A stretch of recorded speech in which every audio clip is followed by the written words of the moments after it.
Okay, thanks for joining us. So we got Coach Sly Lewis from Pueblo here in his second year, turning things around already. You got more wins this year than last year already. 3-3, you won three in a row. How you doing, Coach? I'm great. How are you doing? Great. I got a legend here, Coach Nugent, along with us. He's going to be asking you some questions also. So you want to fire away first, Coach Nugent? Coach Lewis, congrats on the last few weeks here. Nice to see you up there, ready to go. But I know it's so hard to get a program going a little bit. But what's the change right now? The kids are really playing well, and you got this thing moving. Hi, Coach. How you doing? Good. Good. To be honest with you, it's just the buy-in. Taking over a program, that is wasn't doing too well. But ultimately, you got to. That last year, unfortunately, we had some great seniors, and I told them they were the foundation. And so this year, just off-season stuff, implementing, and obviously my first full year. And the weight room, it starts in there, and then classroom, everybody's bought in. We're doing great in the classroom as well, and then obviously it's translating right now to the football field. Guys are just doing what they're supposed to be doing, and we're pretty healthy too as well. Good. You have a new field too. A brand new field. It's impressive. Not too many people might put stock in that as far as helping a program, but what do you think about having a brand new field? And like you said, the weight room has been remodeled here in the last couple of years. Talk about how important that is. Having this new field is everything. Again, a lot of people, kind of look down on the south side a little bit, as far as facilities. And, with this field, it's definitely given our guys a boost. A lot more protection than what we were practicing on and playing on last year. So you can tell there's a new energy right now, and just overall excitement for the whole school and program. Coach, do you feel, with the 3 wins and the field getting put in, and obviously the confidence level's got to be flying, but do you feel that energy out there? It's always hard going out in that 100-degree heat, but do you feel the kids' energy a lot more these days? Yeah, it's a lot more willing to practice these days, with the turf. So everybody's coming out, and even alumni coming to practices and stuff. So yeah, there's a big time buzz right now, and I couldn't be happier with what our guys are doing right now, because again, they have a little chip on their shoulder now, and it's like once you guys get this taste of success, where do we go from there? And so they're starting to relish the roles. So you have a great background at Sabino, 20 years as an assistant. You were the offense coordinator when they won the state championship there a couple years ago. So offense is your forte. Just talk about how that's coming around with Roman as the junior quarterback, and some of your running backs like Darius Taylor and Jeremiah Sandoval, how they're kind of getting your system in place. Yeah, 20 years at Sabino, just a great time. Obviously had some special kids in that system, and now just trying to bring that over. Obviously the first year, very, very, vanilla, just kind of learning who the kids are, learning what they can do. In this second year, obviously been able to expand the playbook a little bit. And again, Roman Otero, he's really doing his thing right now. JJ Sandoval. But most impressive thing I believe though is the offensive line. That's the reason why we're able to do the things that we're doing right now. So it starts up front, and right now we're doing really. I like our balance, and the guys are just relishing in their roles as far as blocking for each other. We tell them, the guys, all the time, show your teammates how much you love them when you don't have the ball. So it's a big time thing for us, and you can see it translating to the field. Coach, I saw you a little bit this summer with your numbers look great on the passing league, but how's the lower levels? How's the numbers? Are you increasingly playing over there? Right now, we're probably about 40 strong on our lower levels. We're combined with the freshman JV, freshman sophomore. So we're about 40, 42. And I couldn't be more proud of our staff as well. They're doing a great job down there. They've obviously gone through the weather and just teams canceling. So they really haven't had a full season. But they're doing what they can and getting the opportunities they've been given. They're doing a great job down there. Talk about your defense, the way they've come around this 3-game winning streak for you guys. Yeah, and Some of the teams without a touchdown the last couple times, or the last 2 or 3 games. yes, sir. That's led by Coach Carpenter. He's our defense coordinator, and he's doing a great job. Again, it's about understanding. Last year was implementing things, and now guys are understanding, so they're able to play faster. And yeah, they're playing lights out, and they're giving us an opportunity to score when they're giving us the ball back and making people turn over. Coach, in the rundown of the league games coming up right now, you got Choya this week, obviously a big game, and how do you keep the kids focused and not looking ahead? One day at a time. We tell them all the time, one brick at a time, and that's really where we're at. Of course, want to look down the road, but big time rivalry. The school across I-19. And we just want to make sure that we're taking care of business, giving ourselves a chance at the end. Got to win games. We're on a 3-game winning streak, and we're loving it. So we want to make sure that we stay that way. You played at Choya, right? So you were part of this rivalry as a player. Talk about what you remember from that, playing against Choya. Was that your biggest rival, or was there another one, or what was this rivalry like? Yes, sir. Yeah, I'm definitely Pueblo alumni. Old warrior. Now I'm an old warrior, but yeah, it's definitely a rivalry. Within the families, even my mother-in-law is actually a Choya Charger, so I definitely want to make sure we take care of business because I don't want Thanksgiving dinner to be awkward and so we got to take care of business. Right. Any thoughts about just the total picture of Southern Arizona football this year? Anything stick out to you about the landscape? Something that you're impressed with? Yeah, I'm just impressed overall with the teams maybe that haven't been the traditional upper echelon teams having success right now, but also too with that being said, the Micahs, the South Points of the world still doing their thing. So again, just trying to balance it out throughout the whole city and everybody having some kind of success. I think that's a great thing for Southern Arizona because ultimately, if you want to compete, you have to go up to Phoenix and get that gold ball. Coach Nugent can attest to that. Coach, obviously with the 24 teams, obviously gives a lot more teams a chance, but you got to get going right away, and you guys got a really good shot with that number, and even if you get championship going here with the league, you got a good shot being in that top 16. How do you get excited for that? Yeah, we have coming up, we have Choya, we have Rio Rico, we have Saudita, and we have Empire, and those are some pivotal games down the stretch. Got to make sure that again, got to be healthy, and you know how it is, Coach. You got to be lucky as well. One thing that we're preaching right now is just maintaining what we can control, and that's it. Control the controllables. Okay, but we're excited for the opportunity to have a chance at the end. And Coach, just one last one from me. You guys played your first 3 games on the road, and those were unfortunate losses, but now you're going to end up your season with 3 games at home. So how huge is that for you guys? Yeah, we were ready to come back home for sure, and just in time for the field getting done, it just worked out the right way. We're super excited about again defending our home turf. Want to make sure that we undefeated on our turf. So the kids are understanding now that everybody's going to be coming in. They're going to be taking a shot at them, and practice is how you go through and make sure that you take care of business. So we've had some really good practices. I feel good and confident for what we got coming up.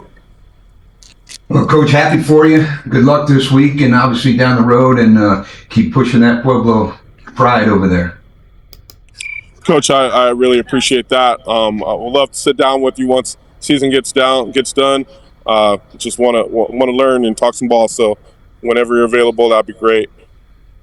Be great. So keep it going. Yeah, best of luck, Coach. Javier, I appreciate you as well. Thank you for all you guys do, the interviews and just the coverage on Pueblo football. I really appreciate that. Thank you. Good luck to you the rest of the way here. Run that table these last few Yes, games. sir. Thank you very much. Thank you. Yes, have a great day. You too. Coach Lewis there, still relatively young. He's coached 20 years, but he's still a young guy, right? So he can be coaching for a while, and you can get that program back up. Just talk about that, because you've been in that same position when you were really young, trying to build something. What words of advice would you give Coach Lewis? Well, yeah, it's a whole different world being a head coach. Sly did a great job with Sabino and the success they had over there, and now trying to do his own program. And, being an alumni of the school and promoting it, it's a tough place. I'm glad he's keeping kids in the program. And, the game of football has changed a little bit. Kids don't stay in the neighborhoods like they did 20 years ago. And Pueblo's got a great history of athletics back in the days, but it's been a long haul for them. But, we're excited to see, the different teams being successful now. And, he's just got to grind. It's a grind being a head coach, and hopefully it doesn't wear on him too much, and he wants to stick around. And that's what we need out here in Southern Arizona: coaches to stick around and be around for a while. Right. So, and obviously this is the first year away from it after being a part of it for over almost, I don't mean to age you or anything, but almost 4 decades, right? So, as an outside observer, what kind of things have you saw that you like about Southern Arizona football this year? Yeah, it's 35 years, and like I just said, it's usually the 5 or 6 good teams, and it's still those teams are still there. But it's nice to see some new names coming into the bout and teams competing for titles in the leagues and region and stuff. And I think with the 24 teams, that'll really get teams a little bit more excited about getting into the playoffs. That 16 was always hard when the 45, 50 teams in a conference, and you only get 16 teams in. So it'll give new life to kids, and kids will be excited about making the playoffs, and anything can happen. But it's football's a popular sport right now, and the kids are getting back out. It seems like more numbers are out there, and it's exciting to see where Southern Arizona's going. Yeah, like you said, there's programs like Flowing Wells that you know a lot about. Your background, you started coaching there, right? A team like that's 6-0, could be 7-0, and they play at Mountain View. It's gonna be a tough game. But just talk about, from your background, Flowing Wells, how happy you are to see the Caballeros. Yeah, obviously that was where I started, like 1991, back in Flowing Wells on the John Kashner, and it was different. That was a different community back there. It was family communities, very tight knit community there, and we made the playoffs I think 7 or 8 years in a row, and we were playing for big time championships over there, and then it dropped off a little bit, and Coach Hook's done an amazing job bringing that program back. I don't know, it was 18 or 19 with Coach Brunican. I think they went 9-1 also, and got stuck playing one of the schools up north in the first round of playoffs, which was tough. But Coach Hook's put it back, and 6-0 is a great run right now. And I know they got a big, tough game coming up this Friday, and the rest of their schedule is not going to be easy. But seeing the Flowing Wells community come back is always a great thing. And the same with Desert View. You see some of the traditional schools winning games right now, and that's a neat thing. And all these coaches, right? I mean, I've seen you talk with Bonias. I've seen you talk with a number of guys. So, on a personal level, with some of these coaches that you see having success, what does that mean to you?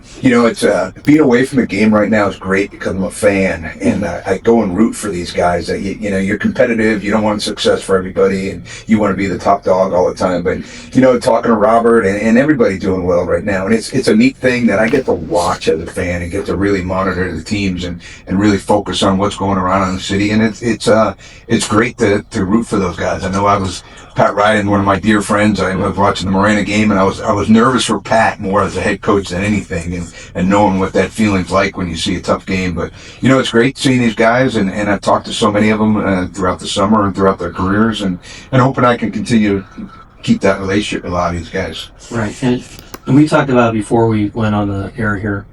A lot of these coaches we talk about, like Brian Hook and Bonias, Sly, Ryan McBrayer. Yourself when you were at Micah Mountain in Cienega, a lot of you guys had the same staff for quite a few years. Corey Noble, I heard him on the radio coming in. He talked about he's had some guys with him since he started Walden Road. How important is that? Because it seems like the best programs have the same staff for quite a while. It's everything, and the head coach is such a minor person in that program. They're important because they do the family stuff and the organization, but you got to have great coaches, and the unity between that staff is everything. And, the bonding experience. I think the hardest thing I've missed so far being away from the game is my coaching staff and the fun times we had in meetings and just the camaraderie that you have as a staff. And when you keep that staff intact and you build each year on what you're trying to develop, it's great for the kids because they hear the same thing and they're used to the same thing. So anytime you put change in, it affects kids. So keeping that continuity and keeping coaches, and it's hard when there's coaching changes and the kids don't adjust to it right away, and it's difficult. So if you keep those coaches and staff, keep those head coaches there and keep their program going, great things will happen. I know Philip Stewart, who at Marana, he's had some of the assistant coaches that have been even before he got to Marana on that staff. So the familiarity, like you said, means a lot. Because that's why it's hard to see like some schools change coaches every year. Like Catalina's had 3 different head coaches in the last 3 years. We all, you have people respect for Virgil Henderson, I take it. So talk about somebody like that. It's been around. It's been part of great coaching staffs. Trying to get things going, and how he's going to have to try to navigate those tough waters. Birch, Coach Anderson should get an award for some of the things he's taken over. And, that's a challenge a lot of guys don't want to do. And Virgil's never backed away from those things. And he's a great coach, but, he doesn't have the record to show it. But it's hard when you get into the programs that are just so, run down, and it's hard to get them back up. And Catalina, back in the days, it's never been a powerhouse, and just getting kids out, it's the number one thing right now, and keeping those programs afloat and keeping kids excited. That's a big challenge, and a lot of guys won't do it. So I give him a full credit to taking on that big challenge. Yeah, we talked about Choya playing Pueblo, right? And they have a new coach also. They have, this is their 3rd coach in the last 3 years. Virgil was there 2 years ago. Then they had Paul Tripp last year, and now Roland Youngley's the coach. And the thing about him is he brought a couple of guys with him from Amphi that he's known for years. So he gets it. But he's a young guy too, and you know him well because he was at Pigskin. Yeah, Roland played for me, and the great thing about Roland is he played for Vern, he played for myself over at Pima, and then he worked with Jorge for many years. So he's been around good coaches. He knows what it takes in the program. And like I said, he's taking over a program is never easy, and he's growing. He's learning, and he's going to learn on the fly. And it's not like he's a first-year coach. He's been around game for a while, and I'm excited to see where he takes that. I know he won the first few games, which is great. And he's going through a bump right now, but he'll keep that thing going. Yeah, I know that he's busy coaching, but has he tried to reach out to you at all about talking about coaching at all, maybe before the season? Anything like that with him? No, I haven't talked to Roland, but I do talk to Jorge on a regular basis. Yeah. So I know Roland talks to Jorge a lot and asks him a lot of questions. So Jorge's helped him a little bit.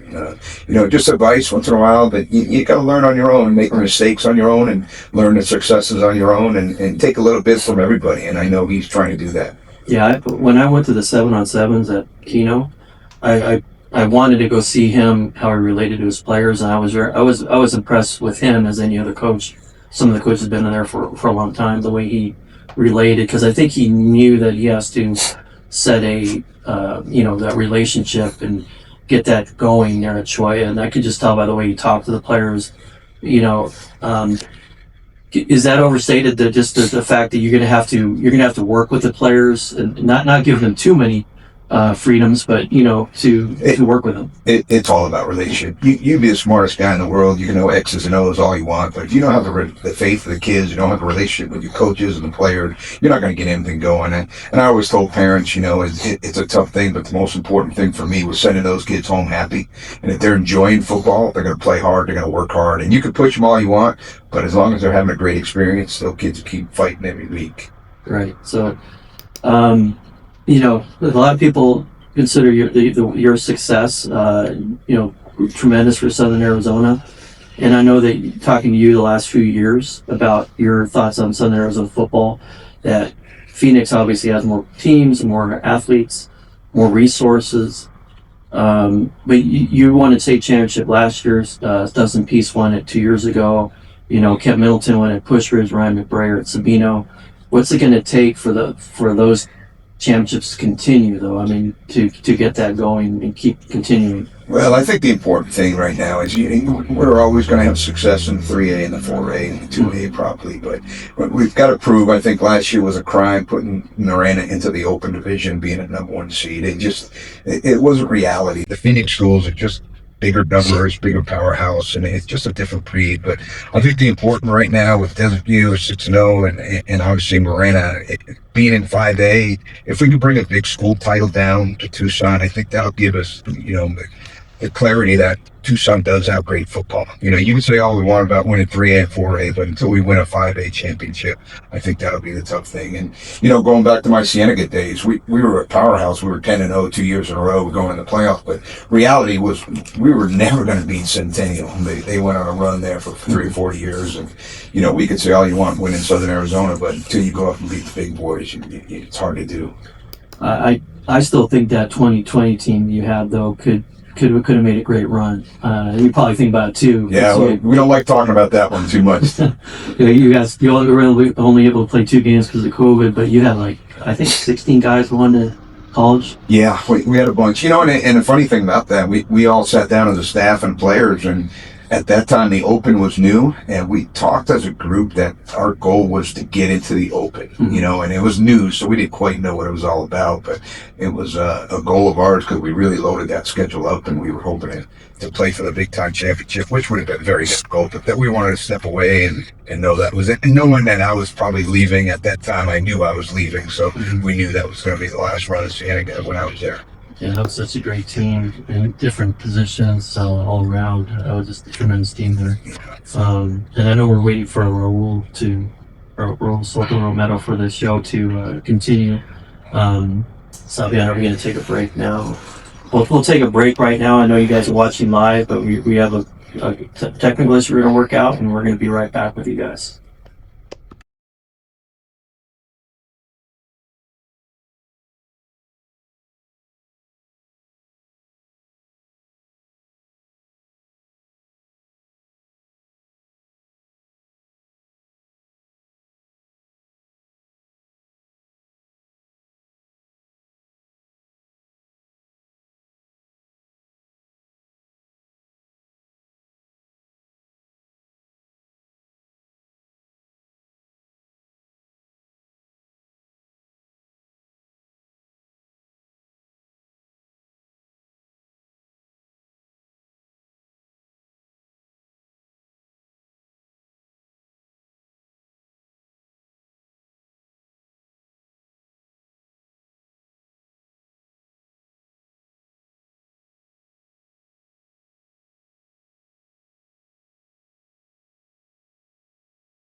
What's up, guys? We are back. Raul's now back. Whatever you do, don't trust the main manager at Best Buy because he's supposedly gave me a good deal on camera. Didn't work out that way, but it's all good.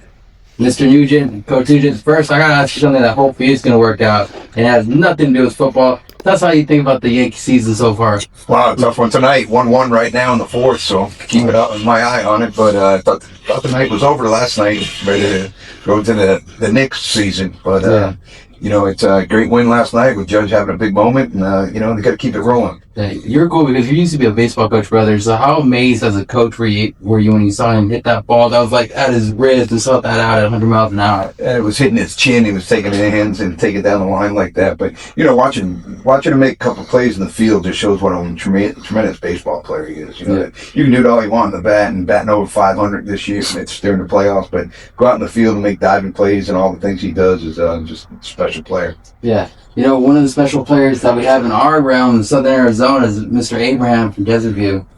Were you able to watch that game, Desert View versus Sunnyside at all? I didn't get to watch it, but I've seen that kid play. He's a special young man. I heard about him last year, the freshman, and that's a special class he's got coming out. And Coach Benia's, he works his tail off getting that program where he's at. And I know he's had some up and down years, but he's got something rolling right now. And I'm happy for him, and it'll be interesting to see how they finish out. Yeah. You've had the chance to be in an undefeated team. What kind of the pressure do you deal with as a player and also as a coach? Because all the hype's on you at this point.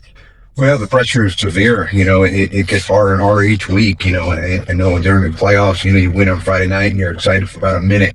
And then you realize you got to get back on it and get back in the film room and you got to work harder the next week. And, Coach Lewis said a little bit at the end there, you got to be lucky too. We stayed healthy and each week you got to hope things don't go wrong with the injury bug and the turnovers and things like that. So a lot of luck goes into those final games and, the right draw, the right weather and everything kind of fits in. So it's never easy and you got to really battle and it's a stressful moment down the end of the season. Yeah. And Mr. Morales, I know you saw some of this game. What did you think about that performance by Desert View? Because it looked like it was getting close for a little bit, then Desert View took over.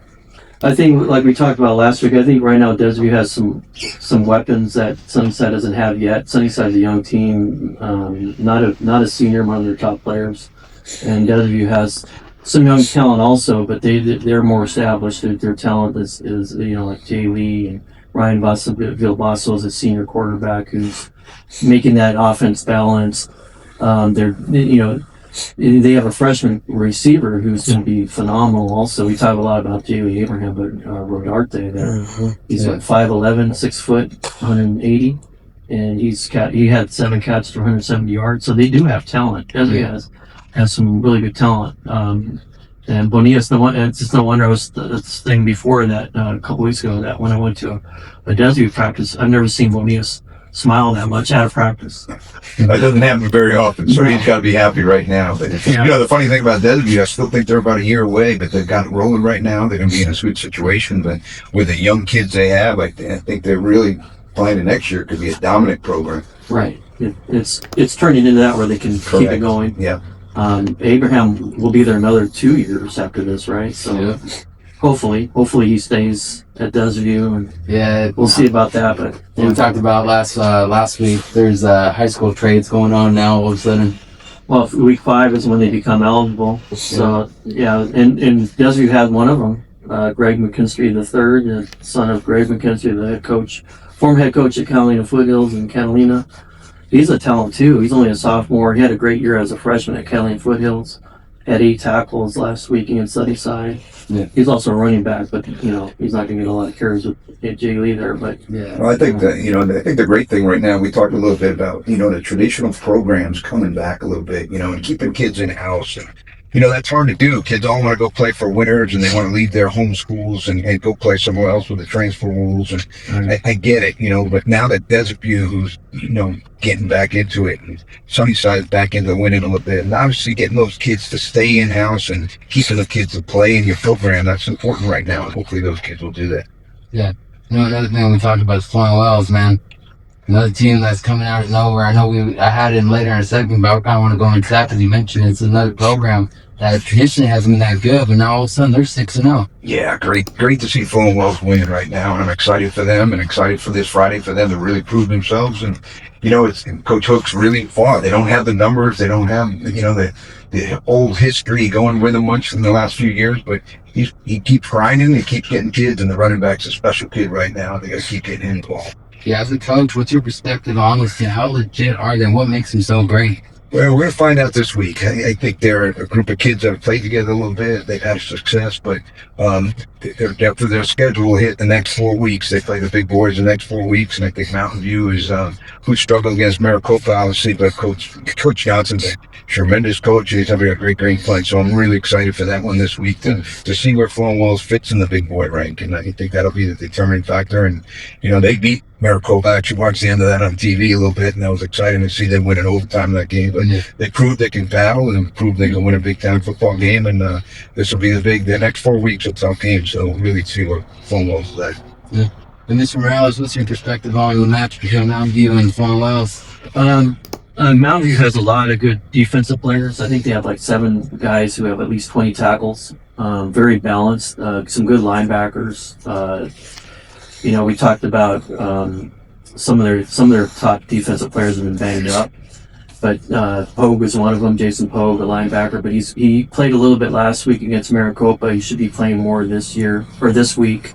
So their defense, I'm really impressed with. Their offense is very strong running with Drake Davis and Liam Lewis. I think they combined for like almost 1,000 yards between the two of them, but the passing game isn't there. It's really almost non-existent, and I think that's one area where if they really want to make a run towards the postseason, they need to get their passing game involved a bit more, because teams are going to increasingly, fill up the box and just key on those running backs and not feel any pressure from the passing game. I know that Coach Johnson, he does a lot of rollouts and a lot of reverses and trying to keep the defense settled, but it hasn't been working as well as probably liked to with this passing game.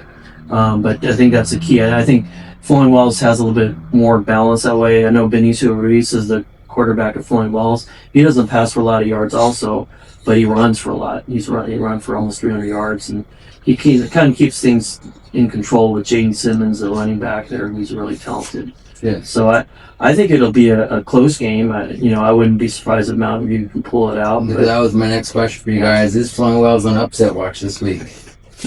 I think, I don't know if I want to say upset watch, Flowing Wells got to win a big game, and I don't think they've been in this situation in a long time. And Mountain View's played some big time games with Coach Johnson's won a state title, and he's going to have his kids ready after a tough loss last week. And can Flowing Wells handle the hype, and can they handle the big time game? And I'm excited to see where that game goes. Yeah, because the one team that they both played is Maricopa. Flowing Wells beat Maricopa. Mountain View lost Maricopa. Because if we had a comparison, Flowing Wells did a little bit better in that matchup. Correct. The difference was they were home, and it's never easy going on the road to Maricopa because that's different refs up there, and that's going to be the equaling factor sometimes when you travel out of Tucson. Yeah, and speaking about the refs, and I know that Coach Johnson, you haven't really talked about it, but I saw film on that game, and the officiating was not the best. Oh shoot! They allowed a fumble from one of the punt returners from Mountain View, who was clearly his poor momentum was stopped, and they still allowed the fumble. And Mountain View recovered the fumble, and they gave it to Maricopa. But I'll speak for Coach Johnson. That was BS, because they scored the next play. That was at the 1 yard line where the fumble was placed, and that was a huge difference in the game. I think the great thing, as a coach, you just live for big games, and I think Coach Hook's got to be excited about this week. And everybody can say what they want about Flowing Wells, but when he wins that big game this Friday night, he can really claim his stake on what the program's at right now. And they got to be excited. I know they're working hard, and it's always exciting going into a big football game. It's exciting. Well, it's going to be a statement win for either one, because if Mountain View wins, they're back. They're 3-3 right now. They'd be 4-3 after the win. If Flowing Wells wins, all of a sudden they're the most legit program. Now they're getting talked about being a state championship at the end of the year. Yeah, well, they win, and then we can start putting big money on that Desert View Flowing Wells game, because that's going to be the biggest game in town in a long time. So It's the last game of the year. Yeah. Before you regular season. Yeah, that would be big in rankings. And you have these 3 teams. I'm pretty sure it's Marana, Desert View, and I want to be correct on that. Flowing Wells is 5A, correct? Yes. Yeah. So we're gonna have Desert View, Marana, and Flowing Wells. Out of those 3 teams, who's the top dog right now? Because there's some media outlets that have right now Desert View ahead of Marana. Well, Moreno's got the loss, so I think they're going to factor that in. I've seen Moreno, and I think we've all seen Moreno the last 2 years. They're an elite Southern Arizona team, and like I said, I wish they had gotten to play 5A because we might have had 3 state titles last year down in Southern Arizona. But nothing against Desert View. They've got a heck of a program, heck of a team, but the 2 best teams right now have to be Moreno and Desert View. Yeah. No, I mean, I was saying that last week too. I cannot wait for that potential playoff matchup between Moran and Desert View. Yeah, Especially if they have it in Tucson. That crowd is going to be electric. that'd be a great match. Yeah, and your perspective on it, Ms. Else? I think what makes Miranda probably the best team is their defense. A lot of people talk about Colton Meyer and Sean Roebuck and their running back, who's a big time running back, and he's also played linebacker. But the defense with their defensive line, that Justin Elder and Utley, those 2 guys on the defensive line, they've combined for like almost 25 tackles for loss. And the big guys, their guys are going to play at the next level. So I think that's a huge difference right there, having the kind of defensive front and presence. Not saying that Desview doesn't have it, because they're doing really great on defense also, but Miranda has like more experience in those key spots. So I think right now I would put Miranda probably 1 and then Desview 2. Yeah. So I like how you mentioned it. This has been the year of like this dynamic duo of running backs, quarterbacks. Mm-hmm. The question for both you guys: who's the best dynamic duo in Southern Arizona right now? Well, I'm going to put my money on the Moreno kid. I've seen him throw against South Point, the Roebuck kid especially, and they got another receiver that's pretty good too over there. So Jackson Scott. and you have an athlete, a quarterback that can make plays. You're going to be every game, and you got to find some ways to throw the ball, and unfortunately some teams can load the box and can't run the ball and too many guys in the box, and you got to be able to throw the ball. So I think the ability for Moreno to be 2-dimensional is going to be a big thing for them down the road. Right. Now, for me, I talked about before Elder and Utley on the defensive line for Morena. It's a huge combo. Morena has a good one with 2 brothers, a linebacker, the Cross brothers, Cooper and Jax. They have they've combined for almost 25 tackles for loss, and very, very athletic, very, very tough.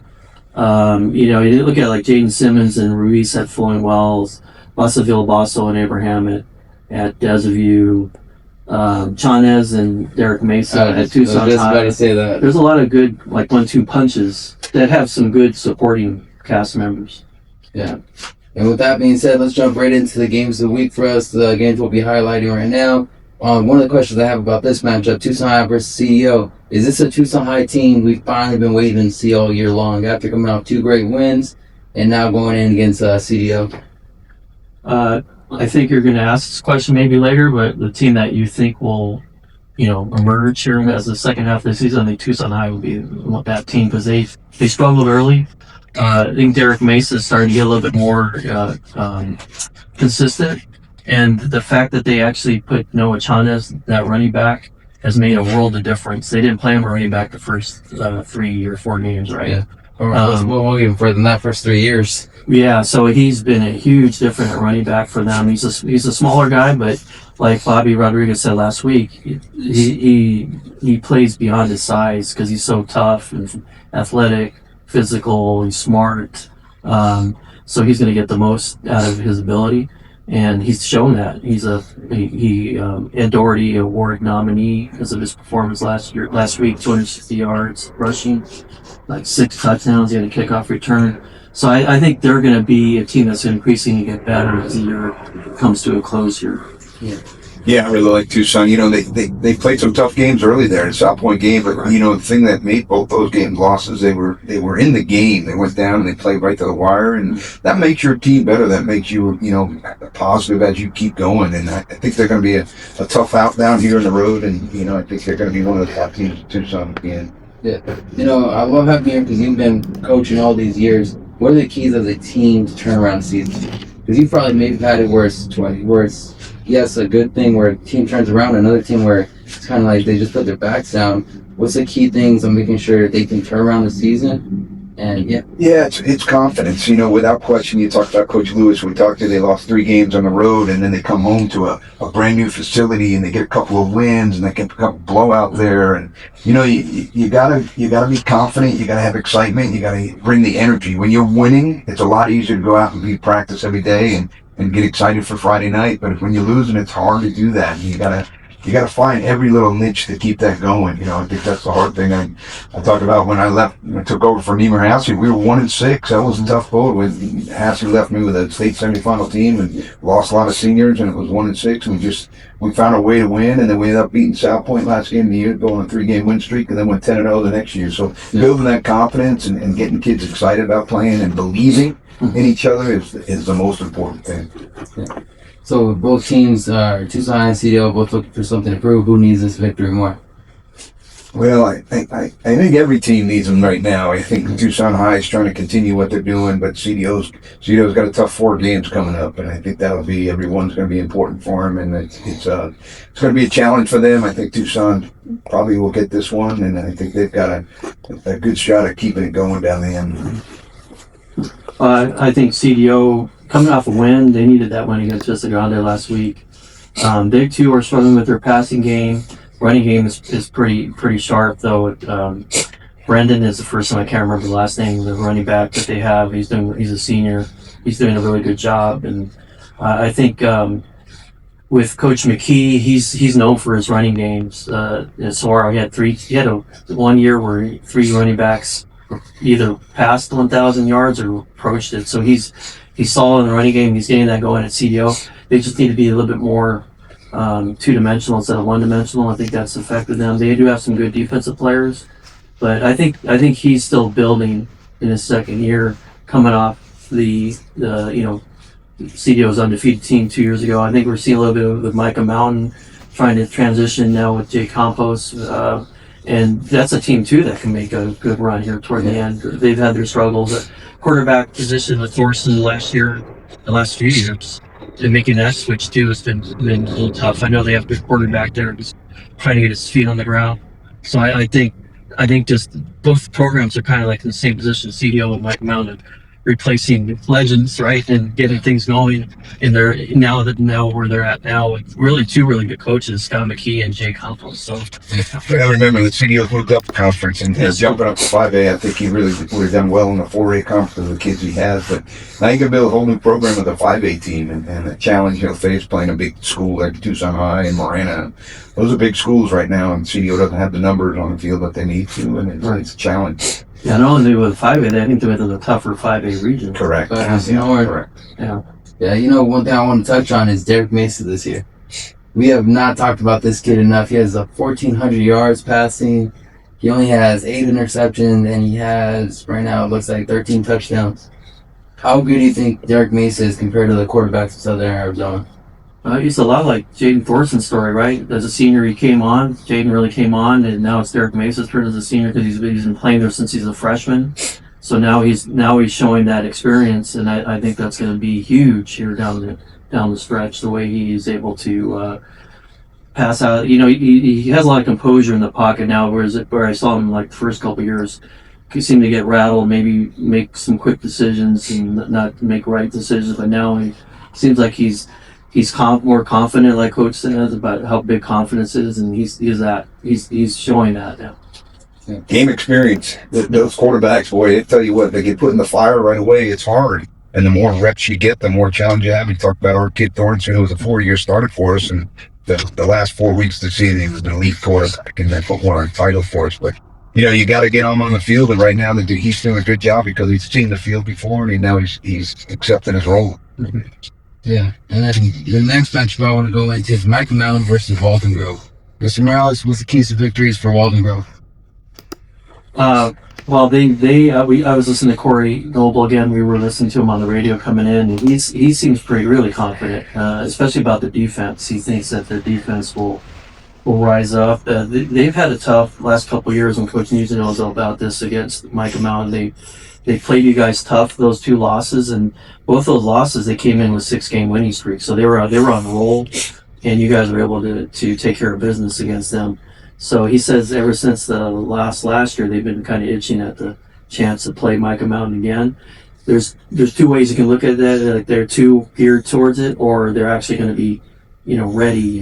And I think Corey Noble will get them ready for this game, knowing how important it's been to that program, because they've been knocking the door, and both times Micah Mountain shut the door on them. So I think they'll be ready with not too many seniors. I think he said that they only have 8 seniors, but some of their seniors are really top notch, like Valdez at defensive end and tight end. So I think they're going to give Mike Mountain their best shot, and who knows, maybe they'll get over that hill. Yeah, that was our toughest game last year. And Troy did a great job defensively. The only team that held us under 20 points basically. But I think Micah Mountains. Coach Campo is doing a great job. But you're replacing 18 starters, and that's not an easy thing. And I think the most important thing was up front. They're totally new, totally young, and we had 4 of our 5 linemen last year were 3-year starter for us. And you talk about winning a state title, all happens up front. Offensively, defensively, obviously Jimmy Leone, our D line, was amazing last year, and it carried over. And that's what wins titles for you, is up front. And Sloan Wells is Micah Mountain's trying to find their way right now, and they're trying to get kids in place, and they're getting it going a little bit, and it's going to be a challenge. Unfortunately, they're over at Walden, where we had a tough time at last year. And it was really a great football game, and I think it'll be another great football game. And once again, I think it'll be to come down to turnovers. I know Mike had 2 turnovers in that Foothills game, the ALA Foothills game, and that really hurt them. But defense will mean everything, and Corey's really excited about it, and he does what he did last year. It's going to be a real challenge for Mike Mountain. Yeah, they had 7 turnovers against Alien, and they only lost by a touchdown on the road against a quality team. So you don't win many games with turning the ball over that right. time. Yeah. And Broden Schmidt, Riley Carson, you coach these guys.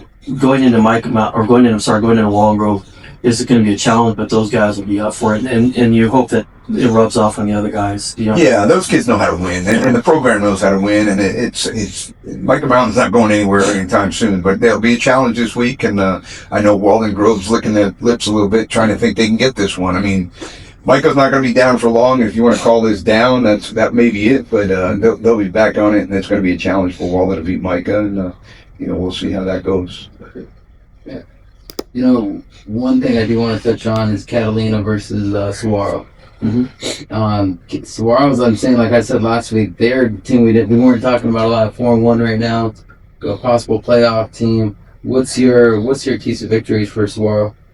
Well, they lost a tough one last week against Walden Grove, right? They're up 15-0. 15-0, yeah. And at half. Yeah, and then they did just everything caved in. They lost 25-15. I think the Walden Grove had a couple of big plays to start the second half. I think Saguaro's good. I saw them play a couple weeks ago when they really throttled Sabino. I think going back home after a game like that, after a loss, and knowing that they don't want to go start 0-2 in region play. Again, at Catalina Foothills, we all like Coach Sines too, and Al Alexander. Another matchup of 2 quality head coaches.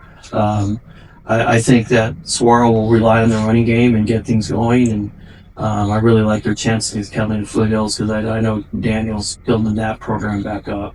It might not be this year, but he will in the years to come. But I think Al feels really solid about his team. A fortunate circumstance last week, but they were on the road against a good team. Yeah, tough loss last week. That would have been a big win for them. And, right now, Al's in 4 years. He's trying to get this program back on its feet and trying to get it rolling. And right now, he's got 4 years behind him. And this is a big game for him, because right now he can, nothing against the other teams on the schedule, but then he'll have Micah Mountain the last game of the year. So he's got a good shot right now at making the playoffs. And if he can get this one tonight, he could have a 3-game win streak going into Micah Mountain. Mm-hmm. After a loss like that, what's always the keys as a coach to tell your guys to get them back focused for the next week coming up? Well, you got to find the good things. I think the most important thing, you find the good things, and you think about the positive, what you did in the first half, how you got to that 15-point lead, and not put them down as much. And you got to build on those good things and realize you got to work harder to get where we want to be. And losing is not easy, not easy for anybody. So the kids got to accept what they did and learn from their mistakes, and be positive about the good things they did, and be ready to go this week. Awesome. Now, kind of moving into just the statements of the week.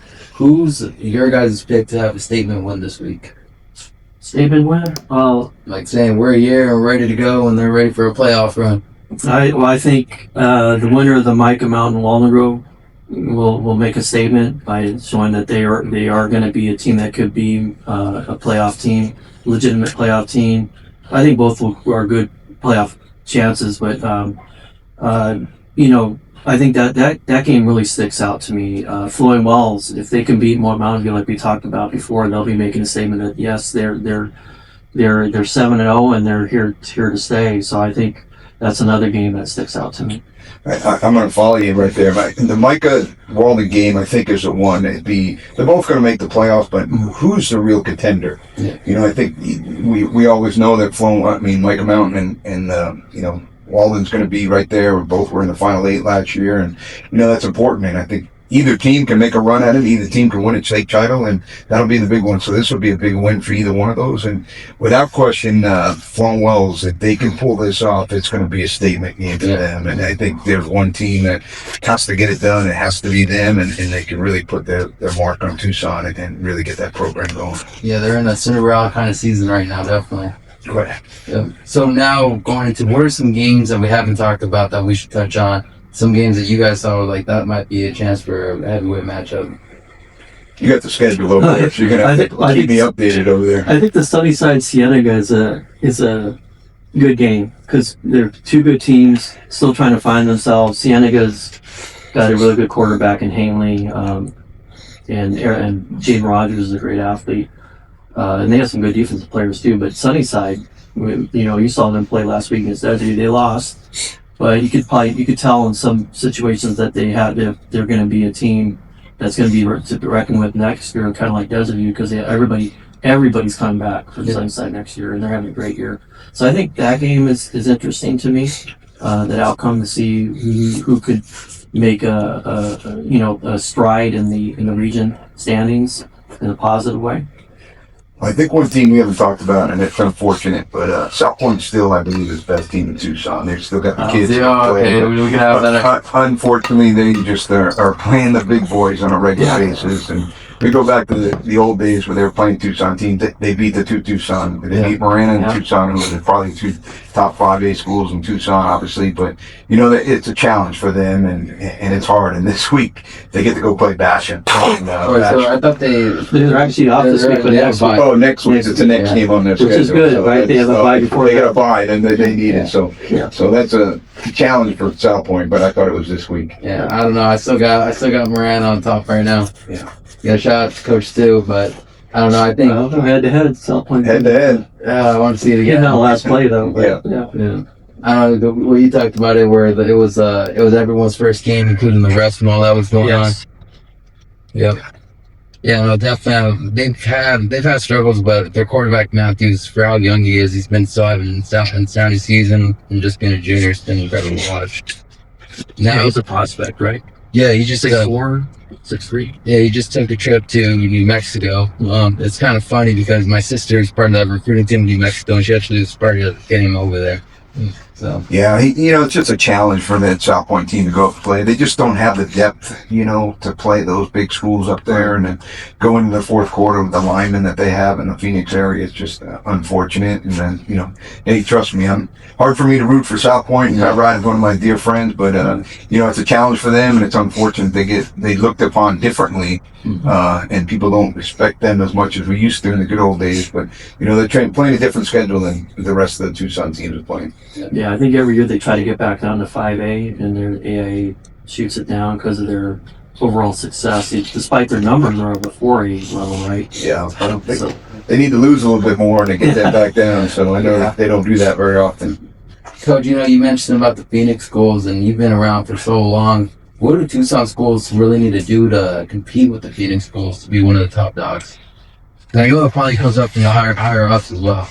We need to win. Javi and I talked a little bit about winning a 5A championship. I think that's an important thing for Desert View, Flown Wells, whoever is Marana, to go up and challenge the Desert Edges and the Horizons and things like that. And if we can bring a 5A title back down to Tucson, that would be the big thing, because it's been a long time since we won one of the 5A, 6A titles. And I think that's what we got to do. I mean, football's gotten better in Southern Arizona. We're winning 3A, 4A conferences, but we've got to play with the big boys up there, and I think that'll be the important thing. Yeah, definitely. I mean, Moran and Desiree, they're going to be right there and flowing well. So Yeah, and I think Moreno unfortunately didn't get that shot last year. You know, they went up against a really good Hamilton team, and unfortunately didn't pay off. But I think they would have won a 5A title last year if they were in there. yeah. So, Mr. Morales, this is your favorite part because you're, I think, 5 for 7 now for MVP picks. Oh, for Yeah. top players? Yeah, so It's all a shot in the dark. And Yeah, it's been working. You got to go get a lottery ticket or something afterwards now. But who's your pick for the player of the week? can I pick two? Yeah, you can go for 2. I'm gonna say Justin Elder Morana. He's nobody talks about him, and probably not very many people know about him, but he's legit at defensive line for Morana. And then Roman Otero at Pueblo, quarterback against Troy. I think he's primed for a big game. And he's been having a great year too. I thought I was here when you guys were going over Pueblo and Troy, but when I was looking his stats up this morning, I was like, that's another guy that he doesn't get talked about enough. Yeah, he's coached by Sly Lewis, who coached Cameron Hackworth, AJ Skaggs. Those the quarterbacks came out of Sabino. Yeah. Coach, and this being your first year just watching football, not player of the week, but who's saying your breakout player of the year? Someone you're like, I did not see that one coming. Now he looks like he's Bijan Robinson out there. Well, I think the Flowing Wells Simmons kid has just been elite. You know, his numbers are unbelievable every week, and obviously they put up huge numbers the first few weeks. And I think a lot of us in Tucson knew the Desert View running back, and we saw him coming. You know, as a freshman, he was elite last year. And we kind of saw him coming, where the Flowing Wells kid's kind of been special. And I think that's the one kid that's been. And once again, I saw the Marina quarterback in person, and I just think he's a special young man. He's going to have a great future somewhere. Awesome. Cool. And then, we always finish it out, Mr. Morales. What's the statement when we wake up on Saturday morning? Statement's going to be Pueblo will win 4 in a row, and they have a chance to win it out. They really do. They have a chance to win out in Sly Lewis's second year. I think that's going to be a big one.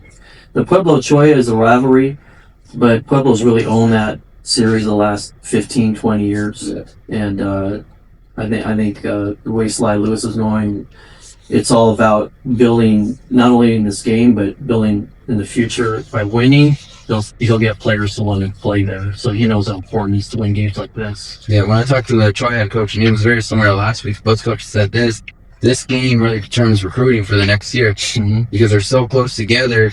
A win gets you more guys for the next year. Yeah, and Sly has that personality. He can attract players from anywhere. Yeah. So. Best thing last year, me and Slygan were covering the Troy versus Pueblo game. Watching the coach screaming with the belt, going all crazy like that, I'm like, that's something young players love to see. Yeah. Yeah. And then you, coach, what's the statement waking up Saturday? Well, unfortunately, I'm going to have to say there's only going to be one undefeated team going into Saturday morning. That's going to be Desert View, because I think Mountain View is going to pull up the upset. And, I'd love to see Flowing Wells win that, just to keep that battle, and love to see 2 9-0 teams face each other at the end of the year. But I think it's going to be a big challenge for them, and it's an elite game that those kids elite.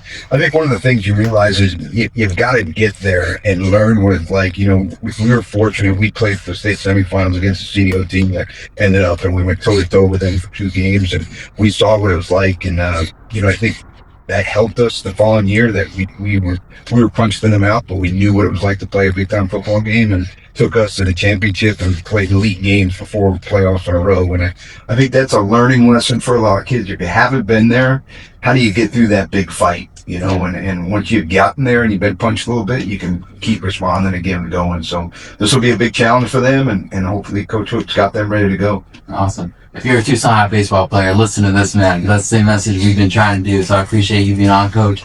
Thank you for coming and spread your knowledge. It's always great having you on the show. Well, that's great. That All Sports Tucson is the only thing I do on Friday nights now. I'm following everybody in town, and staying low a little bit. And I kind of missed a little bit, but I don't miss that hard work and that frustrations on Friday night. And I went to a movie last Friday night for the first time in 35 years with my wife on a Friday, so it's kind of different. And but I'll be excited to watch games this weekend. Yeah, did you watch the Smashing Machine? I did. Oh, okay. We could do a whole nother podcast. I did. I wasn't very excited about it. I was very disappointed, actually. Afterwards? Yeah. Oh, Oh no, You liked it, huh? I haven't seen it yet. Oh, Now I'm all like, Yeah, I was excited to see it, and it didn't pay the price. That's for sure. You weren't on the phone checking updates, were you? I was a little bit. I had it under the table there, checking the Michael Mountain score the whole time. So yeah. Ms. Morales, any final thoughts?